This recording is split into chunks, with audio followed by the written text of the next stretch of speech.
속보. 미쳐버린 이강인 환상골 결정력 못 넣을 확률 무려 77%. 이강인 슈팅이 얼마나 미쳤냐면 못 넣을 확률이 무려 77%였어. 초토화.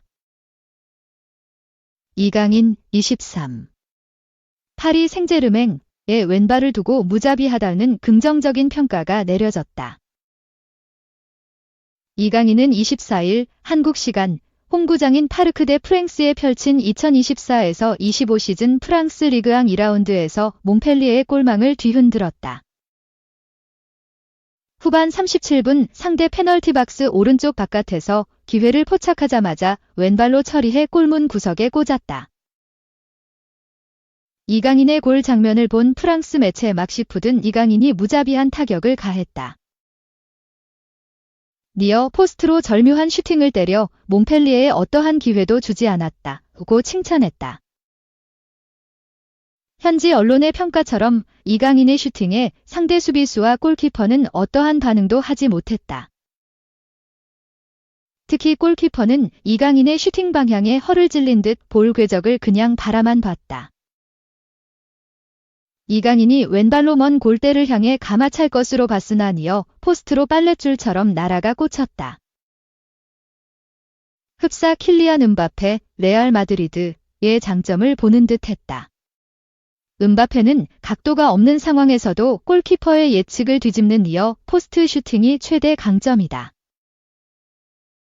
지난 시즌 음바페와 호흡을 맞춘 이강인이 빠르게 흡수하며 한층 성장한 모습을 보여줬다. 이강인을 향한 평가도 괜찮다. 축구 통계 사이트 소파스코어에 따르면 이강인은 후반 30여 분 동안 42번의 볼터치와 함께 92%의 패스 성공률을 보여줬다. 키패스도 2차례에 달했다. 이를 통해 8.1점의 높은 평점을 받아 교체 투입된 선수 중 가장 좋은 평가를 받았다. 시작부터 2경기 연속골이다. 이강인은 지난 주말 개막전에서도 번뜩였다.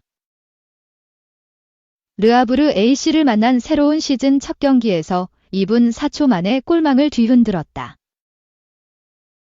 킥오프 직후 조금은 어수선할 때 홀로 집중력을 유지한 이강인은 미친 왼발 능력을 선보였다. 그때도 이강인은 오른쪽에서 골키퍼가 반응하지 못하는 슈팅을 잘 보여줬다.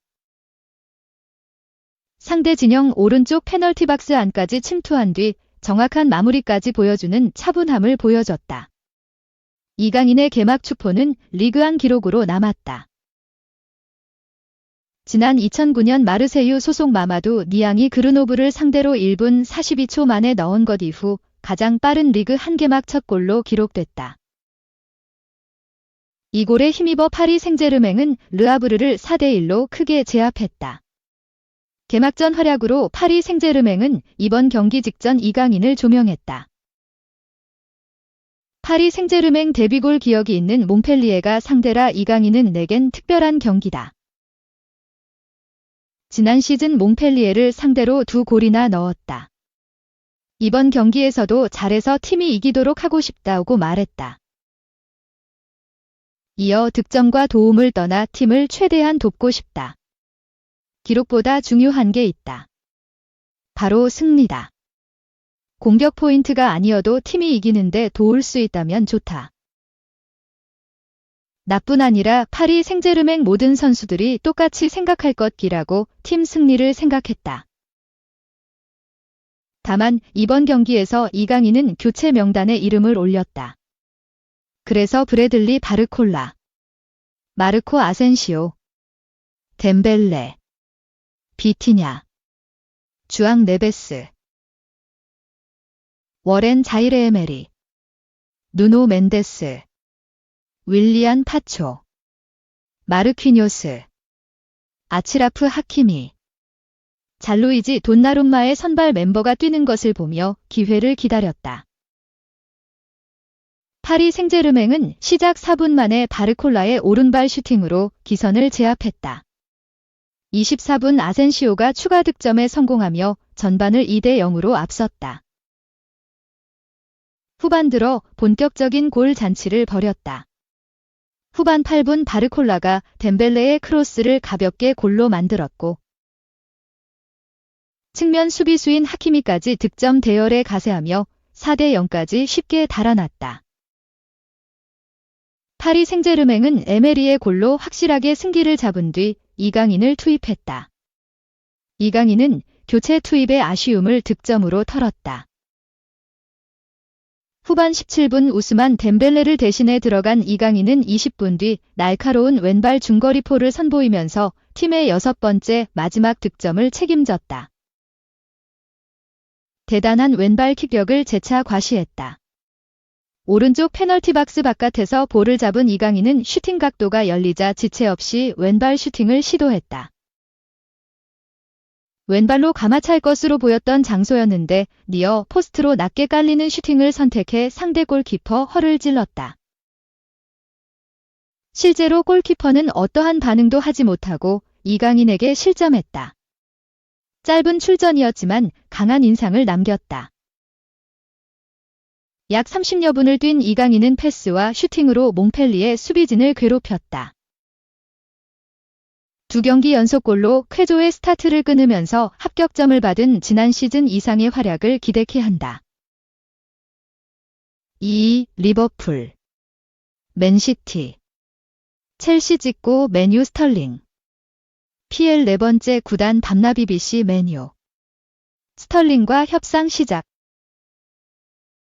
영국 매체 BBC 소속 사이먼 스톤 기자는 27일 한국 시간 맨유는 첼시로부터 라힘 스털링을 영입하기 위한 협상을 시작했다. 반드시 합의에 도달할 것이란 보장은 없지만 디렉터인 댄 애시워드가 첼시의 상황을 유리하게 활용할 수 있을지 알아보고 있다고 전했다. 지난달까지 스털링의 이적을 예견하는 이는 많지 않았다. 그는 2024-25 시즌 프리미어리그 PL을 준비하는 첼시의 에이스로 손꼽히는 선수였고 엔조 마레스카 감독 역시 그를 프리시즌 공격 선봉으로 세우며 다가오는 시즌을 준비했다. 스털링의 이적이 급물살을 타게 된 것은 PL 1라운드 개막전 이후이다. 첼시는 홈에서 맨체스터 시티를 만나 0대2로 패했다. 과거 맨시티에서 활약하며 해당 경기를 누구보다 기다렸을 스털링은 명단에서 제외됐다. 첼시는 콜 파머, 크리스토퍼 은쿤쿠를 선발 측면 윙어로 내세웠고 이번 여름 영입한 페드로 네투, 마르크 귀우 등을 후반전에 기용했다. 그러자 스털링은 구단의 행보 자체를 이해하기 어렵다는 점을 강조하며 공식 성명을 발표했다. 스털링 측은 그는 첼시와의 계약 기간이 3년 남았다. 시즌에 앞서 개인 훈련을 위해 2주 일찍 영국으로 돌아왔다. 스털링은 마레스카 감독과 좋은 협력 관계를 구축했고 긍정적인 프리시즌을 보냈다라며 전제나 첼시 구단과 팬들을 위해 최고 수준의 경기를 펼치기 위해 최선을 다하고 있다. 이번 주 프리시즌 경기에서 명단에 포함된 것을 감안해 이번 경기에서 뛸 수 있을 것으로 준비하고 있었다라고 아쉬움을 표했다. 그러면서 스털링의 미래에 관해 항상 구단과 긍정적인 대화를 나누고 확신을 가지고 있다. 이 상황에 대해 구단이 내가 이해할 수 있게 명확히 이야기해주길 기대한다고 말했다. 다만 이는 역효과를 유발했다. 이후 첼시는 스털링의 선발 기용이 아닌 명단 제외라는 선택을 유지했다. 이후 스털링은 울버햄튼과의 2라운드뿐만 아니라 세르베테와의 유럽 축구연맹 UEFA 콘퍼런스 리그 UECL까지 총 3경기 연속 엔조 마레스카 감독에 의해 외면받았다. 그러자 첼시와 스털링의 동행이 끝났다는 이야기가 줄을 이으며 이적설이 힘을 얻고 있다. 당초 스털링과 연결된 구단은 아스톤 빌라, 크리스탈 팰리스 등이었으나 최근 맨유가 합류하며 상황은 급변하고 있다. 일각에선 맨유가 제이든 산초를 내주고 스털링을 영입하는 일종의 스왑딜 형태의 거래를 진행할 것이란 주장을 펼치고 있다. 하지만 같은 날 스카이스포츠는 공격진 보강을 원하는 두 구단이 서로의 선수를 눈여겨보고 있는 것은 사실이나 별개의 딜이라는 점을 확고히 했다. 만일 스털링이 맨유의 유니폼을 입게 될 경우 리버풀, 맨시티, 첼시, 맨유를 모두 경험한 최초의 선수가 된다. 이는 각 구단 간의 이해관계를 고려할 때 앞으로도 나오기 어려운 이적이다. 3.1 열도 흥분. 카마다. 잉글랜드 데뷔골 데뷔 에즈 동시에 터졌다. GK 제친 환상적 마무리 시저스키골 에즈까지.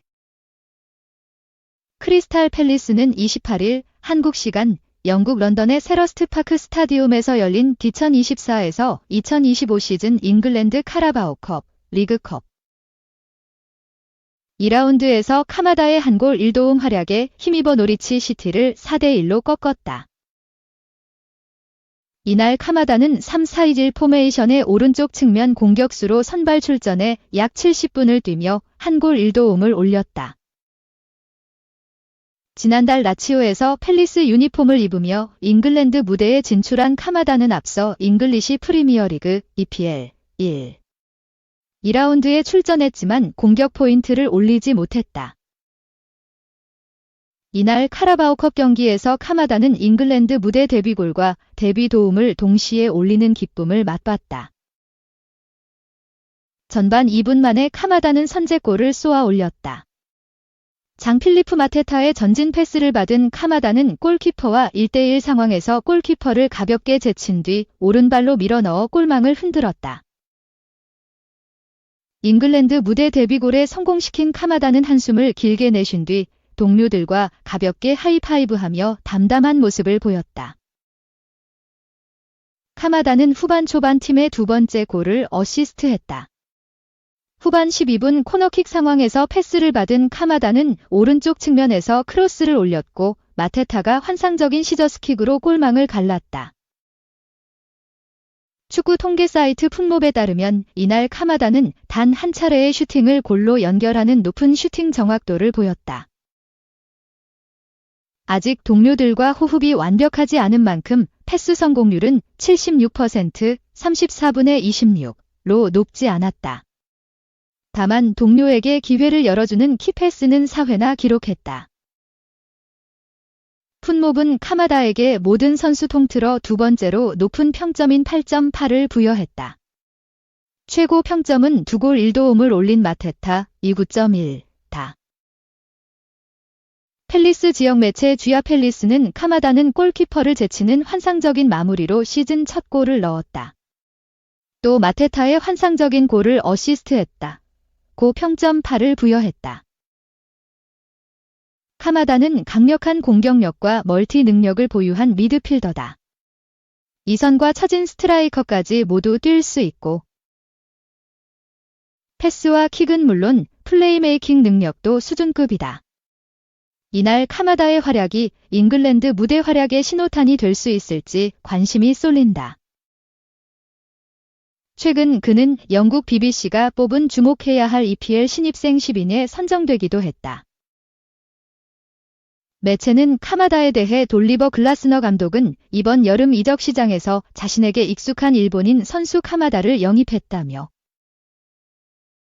카마다는 과거 프랑크푸르트에서 글러스너 감독 밑에서 뛰며 2022년 유럽 축구연맹 UEFA, 유로파리그, UEL 우승을 함께 일궜다고 설명했다. 카마다도 지난달 팰리스에 입단 기념 인터뷰에서 팰리스에 오게 돼 기쁘다. 무엇보다 내가 잘 아는 글라스너 감독과 함께 일하게 돼 더욱 그렇다고 입단 소감을 전한 바 있다. 그러면서 BPL 무대에서 나를 시험하는 것을 기대하고 있다. 팀과 나 모두 목표를 이룰 수 있기를 바란다고 덧붙였다.